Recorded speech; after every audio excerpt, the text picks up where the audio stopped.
1970s के दशक का समय था। दुनिया कोल्ड वॉर के तनाव से गुजर रही थी और दक्षिण एशिया में भारत और पाकिस्तान के बीच हालात पहले से ही संवेदनशील थे। तभी भारत की खुफिया agency research and analysis wing को एक बेहद गंभीर जानकारी मिली। खबर ये थी कि पाकिस्तान एक गुप्त जगह पर परमाणु हथियार बनाने की कोशिश कर रहा है। उस जगह का नाम था कहूटा, जहां एक अत्यंत सुरक्षित परमाणु अनुसंधान केंद्र बनाया जा रहा था। अगर पाकिस्तान इसमें सफल हो जाता तो पूरे दक्षिण एशिया की शक्ति संतुलन बदल सकता था। भारत के लिए यह सिर्फ एक सूचना नहीं बल्कि राष्ट्रीय सुरक्षा का बड़ा खतरा था और इसी खतरे को समझने के लिए एक खतरनाक खुफिया मिशन शुरू हुआ, जिसे इतिहास में ऑपरेशन कहूटा के नाम से जाना गया। 1974 में भारत ने अपना पहला परमाणु परीक्षण किया, जिसे स्माइलिंग बुद्धा न्यूक्लियर टेस्ट कहा गया। इस परीक्षण के बाद पाकिस्तान की प्रधानमंत्री जुल्फिकार अली भुट्टो ने घोषणा की कि चाहे कुछ भी करना पड़े, पाकिस्तान भी परमाणु शक्ति बनेगा। इसके बाद पाकिस्तान ने गुप्त रूप से अपना परमाणु कार्यक्रम शुरू किया। इस कार्यक्रम का नेतृत्व कर रहे थे वैज्ञानिक अब्दुल कदीर खान। उन्होंने विदेशों से परमाणु तकनीक से जुड़ी जानकारी हासिल की और पाकिस्तान में एक गुप्त परमाणु सुविधा स्थापित की, जिसे कहूटा रिसर्च लेबोरेटरीज कहा गया।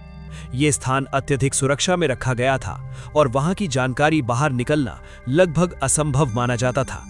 लेकिन भारत के लिए ये जानना जरूरी था कि पाकिस्तान अपने परमाणु कार्यक्रम में कितना आगे बढ़ चुका है। इसी कारण रिसर्च एंड एनालिसिस विंग ने कहूटा से जुड़ी जानकारी किसी भी कीमत पर हासिल करने का निर्णय लिया। लेकिन कहूटा की सुरक्षा इतनी कड़ी थी कि वहां सीधे किसी एजेंट को भेजना संभव नहीं था। इसीलिए रॉ ने एक अलग रणनीति अपनाई और पाकिस्तान के भीतर एक गुप्त जासूसी नेटवर्क बनाना शुरू किया। इसी दौरान उन्हें एक ऐसा व्यक्ति मिला जो कहूटा के वैज्ञानिकों से जुड़ा हुआ था। वो व्यक्ति एक साधारण सैलून चलाता था, जहां कहूटा में काम करने वाले वैज्ञानिक और कर्मचारी बाल कटवाने आते थे। रॉ ने उसी के जरिए मिशन को आगे बढ़ाने की योजना बनाई। रॉ को पता था कि अगर कहूटा के वैज्ञानिकों के बालों के नमूने मिल जाएं, तो उनसे महत्वपूर्ण जानकारी प्राप्त की जा सकती है। बालों में मौजूद रेडिएशन के निशान ये बता सकते थे कि वहां यूरेनियम संवर्धन का काम हो रहा है या नहीं। सैलून वाले व्यक्ति को गुप्त रूप से रॉ के संपर्क में लाया गया। जब भी कहूटा का कोई वैज्ञानिक या कर्मचारी बाल कटवाने आता, तो वो बालों को फेंकने की बजाय सावधानी से अलग रख लेता। बाद में ये नमूने गुप्त तरीके से रॉ के संपर्कों तक पहुंचाए जाते और फिर भारत भेजे जाते। भारत में वैज्ञानिकों ने इन नमूनों की जांच की और परिणाम चौंकाने वाले थे। बालों में रेडिएशन के स्पष्ट संकेत मिले, जिससे ये पुष्टि हुई कि कहूटा में वास्तव में यूरेनियम संवर्धन का काम चल रहा है और पाकिस्तान परमाणु हथियार बनाने की दिशा में आगे बढ़ चुका है। ये जानकारी भारत के लिए बेहद महत्वपूर्ण साबित हुई, क्योंकि इससे भारत को पाकिस्तान के परमाणु कार्यक्रम की वास्तविक स्थिति का अंदाजा हो गया। लेकिन ये मिशन जितना सुनने में सरल लगता है, उतना ही खतरनाक था। अगर पाकिस्तान की खुफिया एजेंसी इंटर सर्विसेज इंटेलिजेंस को जरा सा भी शक हो जाता, तो उस सैलून वाले की जान खतरे में पड़ सकती थी और रॉ का पूरा नेटवर्क उजागर हो सकता था। कहूटा के आसपास सेना की कड़ी सुरक्षा थी, हर कर्मचारी पर नजर रखी जाती थी और बाहरी लोगों की जांच बहुत सख्ती से होती थी।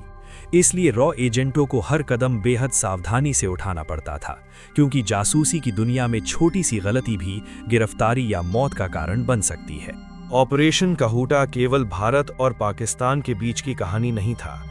उस समय पूरी दुनिया में परमाणु हथियारों की दौड़ चल रही थी और कई अंतर्राष्ट्रीय खुफिया एजेंसियां भी पाकिस्तान के परमाणु कार्यक्रम पर नजर रख रही थीं। कहा जाता है कि अमेरिकी एजेंसी सेंट्रल इंटेलिजेंस एजेंसी भी इस गतिविधि पर ध्यान दे रही थी। लेकिन कहूटा के कार्यक्रम के शुरुआती संकेत सबसे पहले भारत की खुफिया एजेंसी रॉ को ही मिले थे, जिससे अंतर्राष्ट्रीय स्तर पर भी रॉ की क्षमता को गंभीरता से देखा जाने लगा।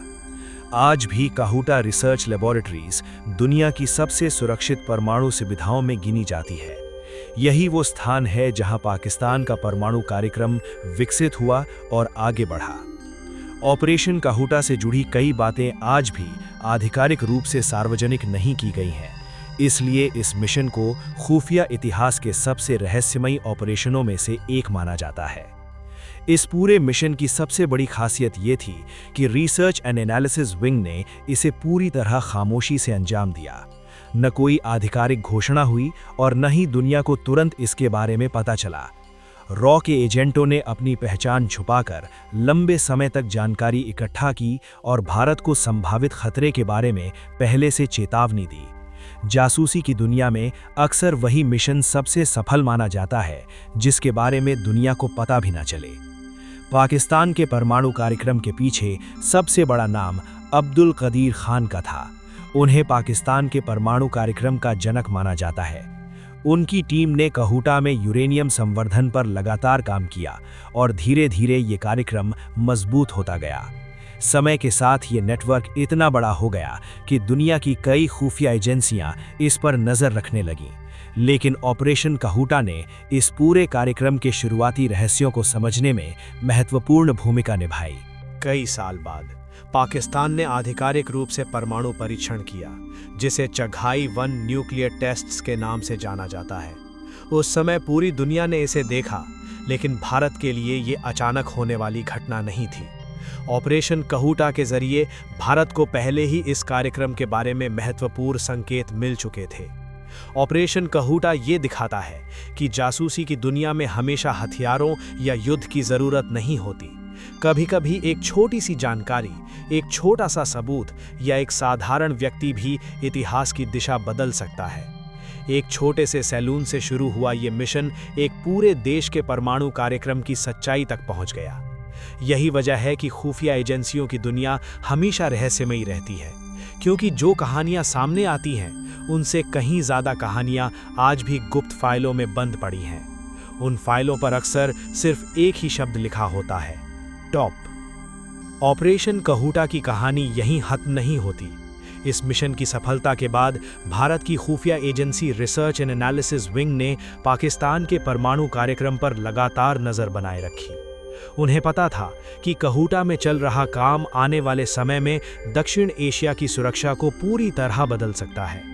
इसलिए रॉ के एजेंटों ने सिर्फ एक बार जानकारी जुटाकर मिशन खत्म नहीं किया, बल्कि लंबे समय तक गुप्त रूप से सूचनाएं इकट्ठा करते रहे।